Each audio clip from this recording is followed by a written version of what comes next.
Donc Arestia est spécialisé dans l'échantillon de produits parfumés, cosmétiques.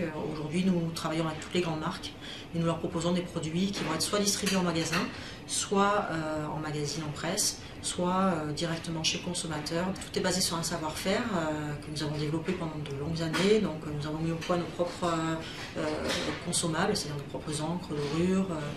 Nous avons identifié des cartons et nous avons développé avec des partenaires, donc des fabricants de papier, des papiers cartons qui soient appropriés à l'utilisation finale, c'est-à-dire ce sont des cartons qui vont être absorbants, qui vont bien restituer la fragrance et qui vont également pouvoir être imprimables, dorables et qu'on puisse gaufrer et découper également. Donc on commence en fait sur le laboratoire PAO, donc avec les infographistes qui présentent leurs produits, en fait, qui mettent en place les produits, qui font toutes les mises en page, les corrections de chromie s'il y a besoin, mais également les maquettes.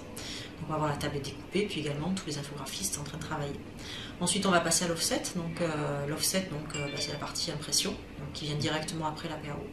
Donc là nous avons 3 machines, et ce sont 2 types d'impression différentes, donc l'impression traditionnelle et UV. Et ensuite nous passerons donc à toute la partie finition, donc dorure, gaufrage, puis découpe, et ensuite pliage-collage. Et également toute la partie conditionnement manuel qui est assez importante chez nous. Donc on a pas mal de conditionnement qui se fait manuellement et automatiquement après sur des machines de mise sous film. On travaille avec des entreprises françaises un petit peu étrangères, mais très peu sur la région en fait. Nous avons peu de concurrents en France sur ce secteur-là.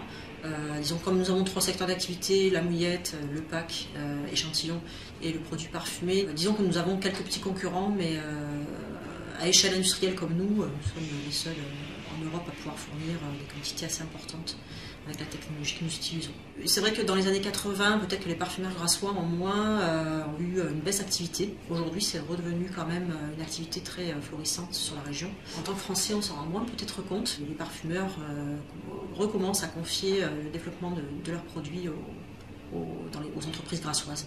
Il y a un vrai savoir-faire qui est reconnu et mondialement.